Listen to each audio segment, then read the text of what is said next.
this week's episode of Faster Masters Rowing Radio. Grab a seat at the table as Masters rowing coaches Marlene Royal and Rebecca Caro share their biggest secrets on how to unleash your hidden potential and plot a new course for real results on the water and off.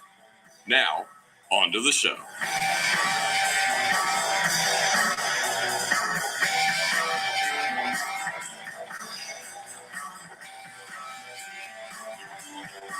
Hello, everybody, and welcome to another episode of Faster Masters Rowing Radio, where today we're going to be talking about learn to row programs for masters in rowing clubs.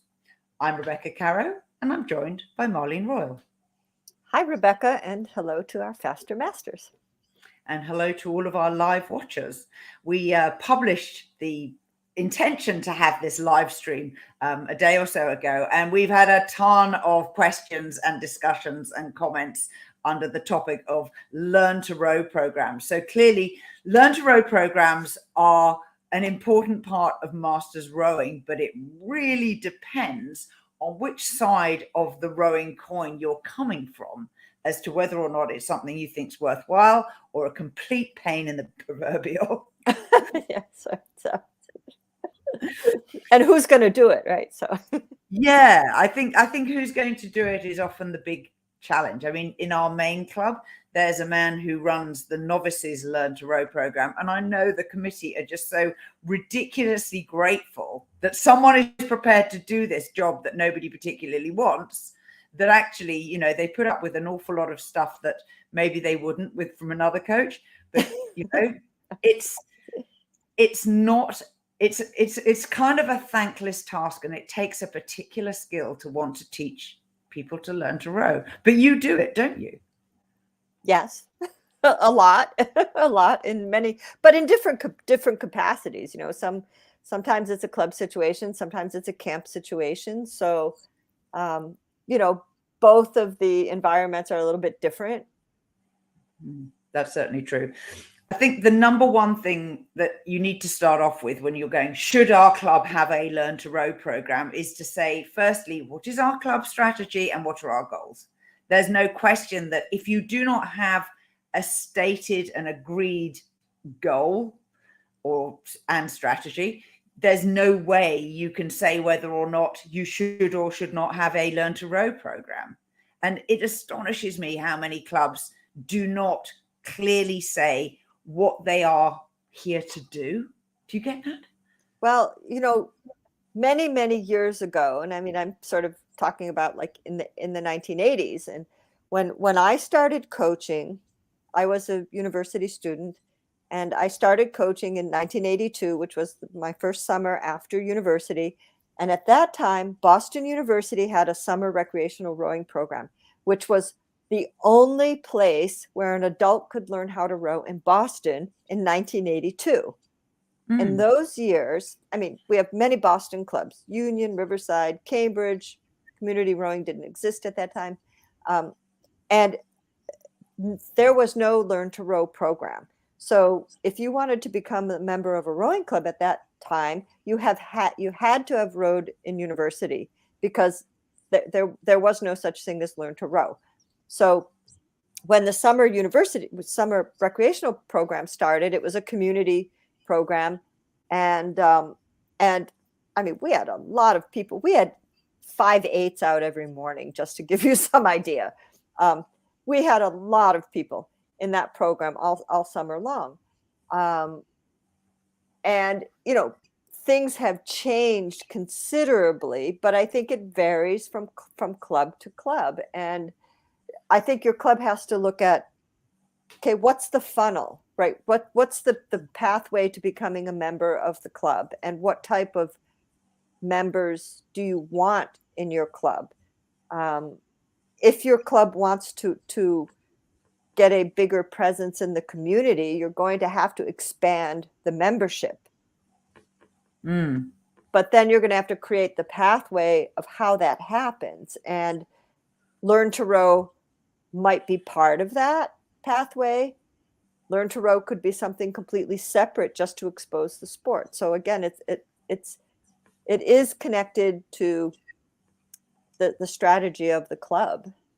It has to be. There's no other way. Having said that, every club has an attrition of members over time. Sure. And so you do need to replace them.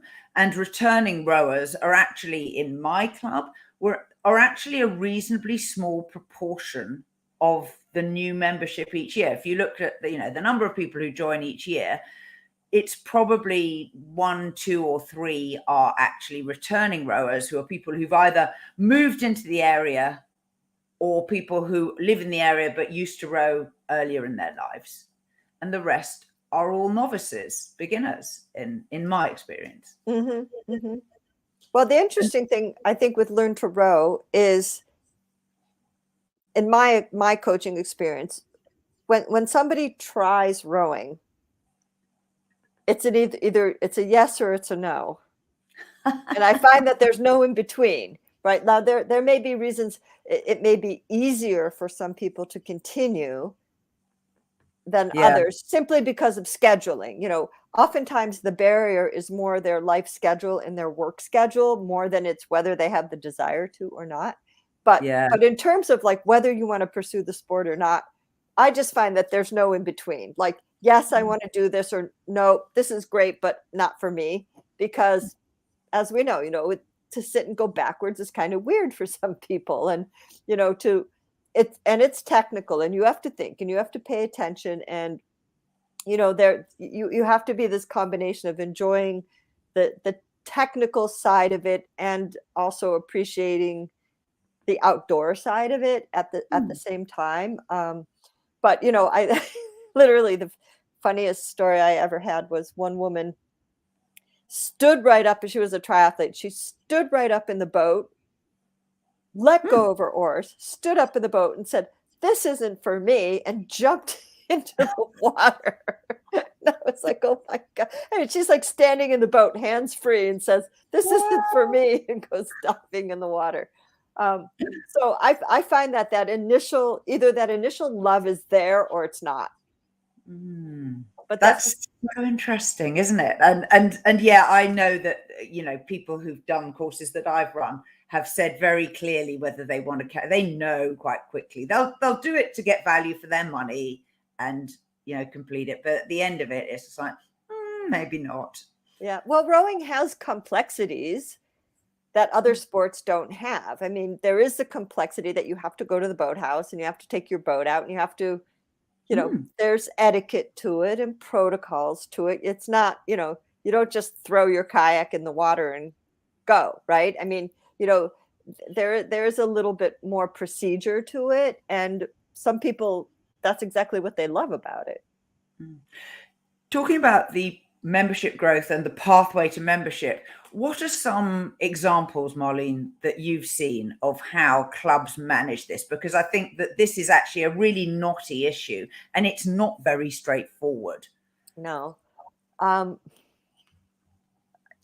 think it depends a lot how a club runs a Learn to Row program. There are clubs that spread their Learn to Row program out over many weeks. Like you come every Saturday for 6 weeks or 8 weeks, and that's their Learn to Row. And I find that that's probably not a really effective way to go. It just spreads things out way too long. I think that it's better to do a weekend and give people a really good introduction, and like either you get them hooked and they get excited about it, and then you have to propose through your club, okay, now that this is the pathway for lessons to learn enough that you can perhaps take a boat out on your own or row in another crew. But I think you've got to be pretty enthusiastic about it and not overwhelm them, but do enough, 2 or 3 days in a row that they can say, wow, I can see that I've got some sense of, what people can do in a 48-hour camp is amazing, right? Someone comes in Friday afternoon, they row on Saturday, they row Sunday morning before lunch. In that 48-hour period, you can absolutely teach somebody how to be able to get in a boat and basic maneuvering, handle things, given a stable boat. But, you know, that's enough to give them a great sense of, hey, you know, this is cool. I can do this and I need to practice, but I can already get out and enjoy it. Yeah, exactly. That's a really interesting. And I think that the sculling is a little bit more conducive to that than sweep. I think it's somewhat harder for people to feel like they can get going in a sweep crew, certainly with only a few practices like that. The other side, of course, of running your Learn to Row program is how big a club are you and what coaching resource do you have? Because in a youth club, typically they'll have a novice group and they'll row together for a year or two. And then they'll go up to an intermediate group, and then they'll go from an intermediate group to an advanced group. And some large masters rowing clubs I know can run exactly that same format. Their challenge is, how do I get people to transition from one group to the next, and how to manage that and decide, is it skills based? Is it the amount of time that you've been around? You know, what do you need to be able to do before you can actually be migrated? And Marlene and I have a checklist which we have designed of the sort of skills that we believe beginner, intermediate and advanced masters rowers should be able to do, both in sweep and sculling. And as a consequence of that, you know, we think those could be useful guides to help clubs, you know, establish, well, look, if you really can't row square blades, you know, you fit in this group. And if you're comfortable doing racing starts in a single scull, you fit in a different group. So I think that for a large club, particularly if you have a paid coach or paid coaches, you know, that works quite well. You can be a single group. You can add people to the novice group throughout the year. It's probably somewhat frustrating for the people who joined in January when someone else joins in July, but you sort of roll with the punches, I suppose, because it is a novice thing and people don't yet know if they're going to stick around. And so you have to accept a little bit of coming and going. The flip side of that, though, is smaller clubs where after you've done your Learn to Row, you join a general group. Now, what's your experience of that? Well, that's something in my own club that we're looking at a bit, because it's, as I said, it's a young club, and it's changing every year, because we had a couple years of COVID where things were very different because people were home, people were working from home, people weren't traveling. So you didn't have the coming and goings that we had last summer, when people are, okay, well, now we have a family vacation. Now I have to work in the city during the week. Now we have to do this. I'm only here on the weekends. And the dynamic changes. And you know, we expected that to change. But I think you have to look at bringing people, you know, I think, first of all, when you're bringing new members into the club, you know, give them the best coach that you possibly can, because that's going to be their entire impression on rowing. That's going to be their first impression. And if it's for masters, you know, having a mature coach or a coach who enjoys coaching other adults is going to be a real plus for bringing those people into your club, into your system, with the right attitude and enjoying it, and they feel understood. But I think you have to have sort of a general introduction, and that might be like where your members come and go. This introduction throughout the year, you have to offer some introduction, but then maybe you have this in between level class, and this is kind of what I'm thinking about a little bit. There's sort of an entry level class where you've got to complete the skills on this checklist in order to then join the intermediate class or the next group, which is a more flexible group, because you have to know how to carry your boat. You have to know how to launch and how to land. You have to know how to read the wind. You have to know how to maneuver on a basic level. You don't have to be a perfect rower or sculler to do this, but you've got to have a certain number of skills before you can simply move with another group. Yeah. So I think there has to be this intermediate area where somebody stays in this, there's 2 or 3 classes, whatever, per week, but they stay in this category until they have command over their boat and can steer and follow a traffic pattern and have generally good safety awareness and maneuverability. And then I think you can put them into the next category, which might be a slower moving group or an intermediate moving group, but they'll know how to move with the group. They'll know how to follow instructions. They'll know how to stay in the traffic pattern. So, I think those maneuvering skills have to come first before, necessarily mastering technique. Really good points there.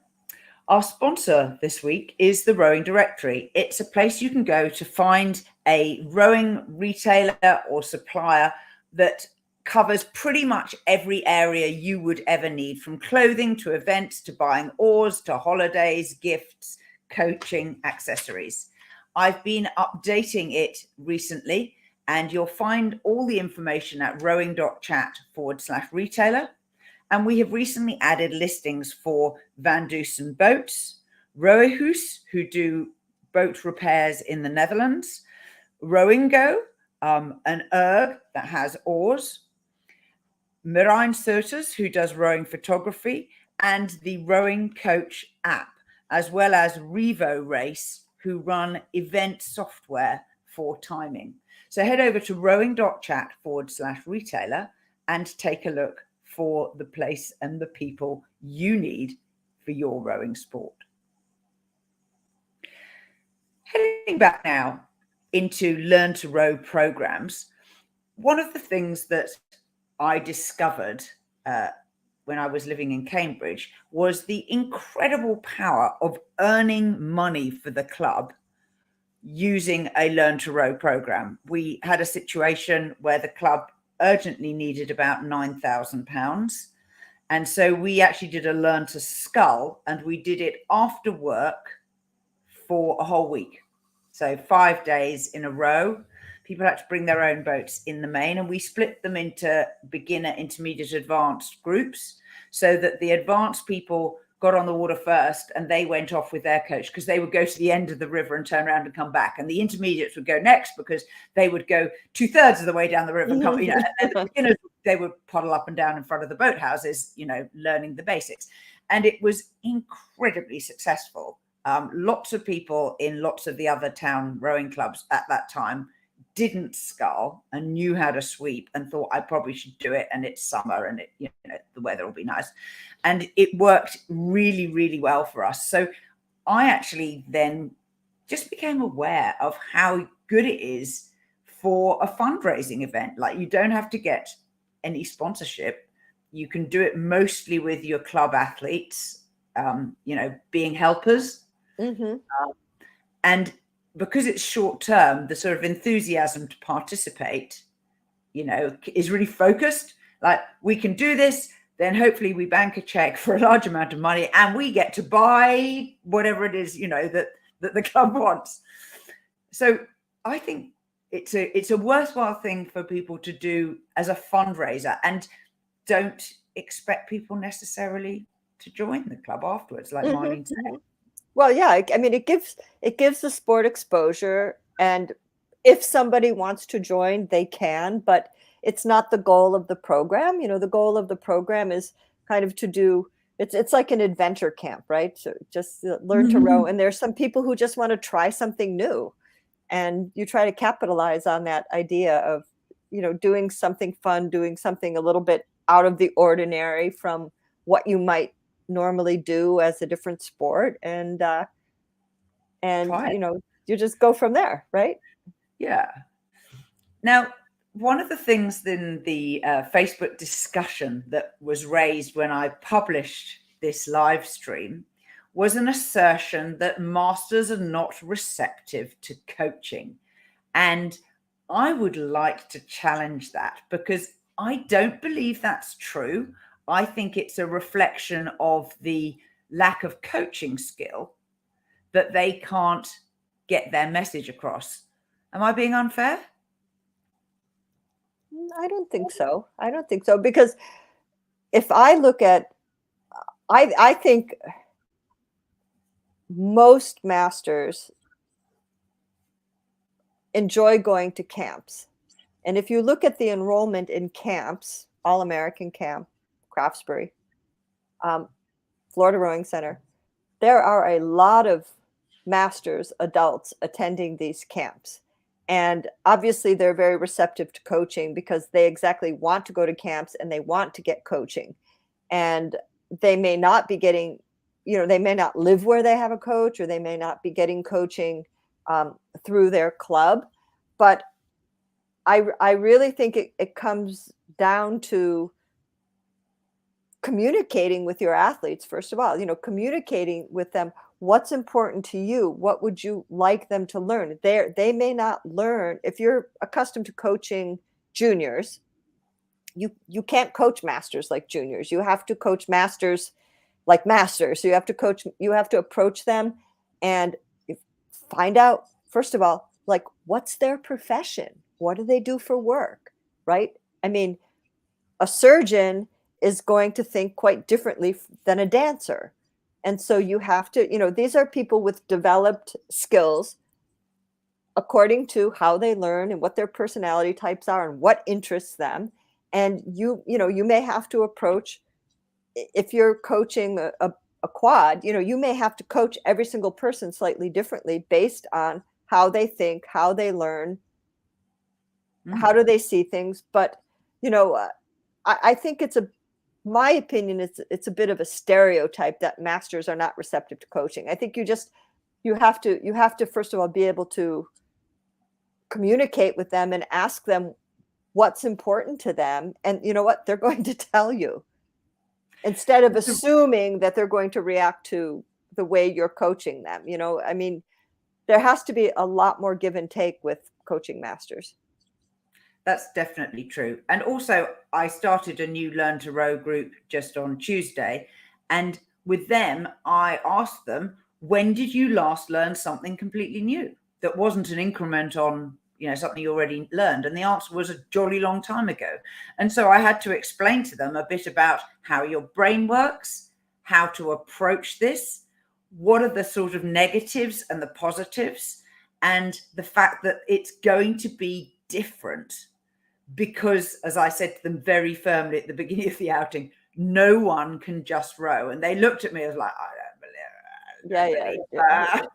And then they get in the boat. No. Exactly. Absolutely. Absolutely. And the other thing is too, that just taking the time to let them explore a little bit. Give them, they very much want to like check things out. Well, what do I do when I do this? What do I do to do this? They want to have a bit of fun with it. But I think you do have to let them know with something like sculling, listen, this is going to take a little while for you to learn how to get good at this. You'll be able to start having fun right away, but it's going to take a while to achieve a certain amount of skill.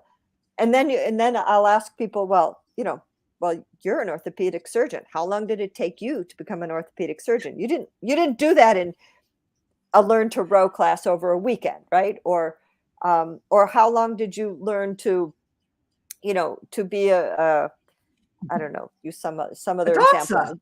Yeah. Right. To be a dancer. I mean, you didn't learn to dance in one weekend.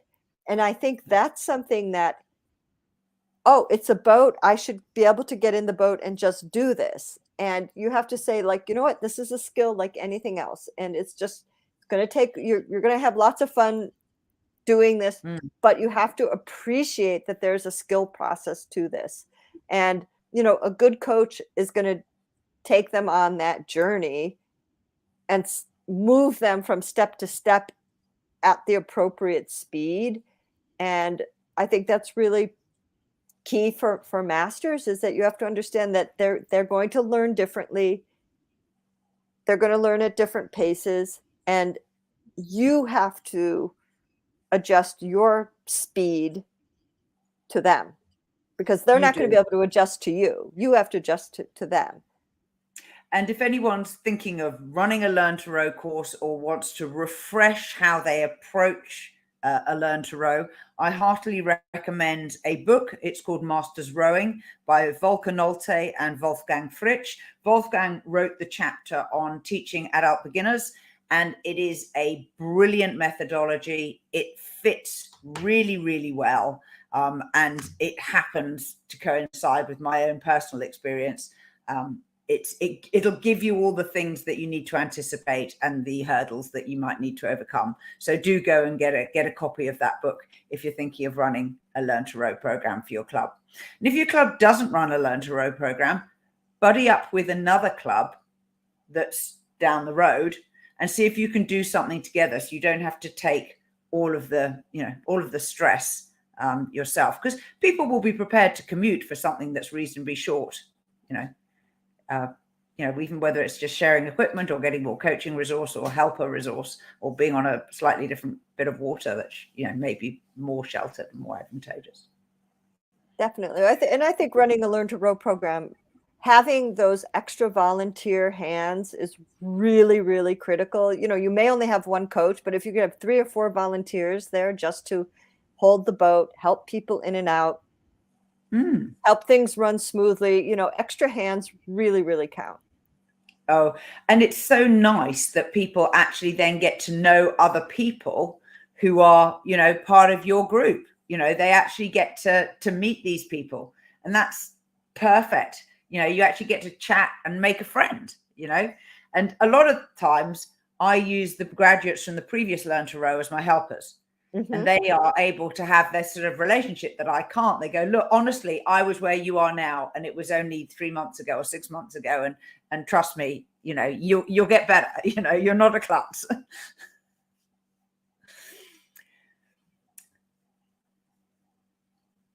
So this has been Faster Masters Rowing Radio for another week. Thank you so much for joining us. And hopefully we'll see you next time. We are part of the Rowing Chat Podcast Network. Please tell your rowing friends about the show. And if you've learned just one helpful thing from today's episode, please consider supporting the show for as little as $1 per month by visiting fastermastersrowing.com/podcast.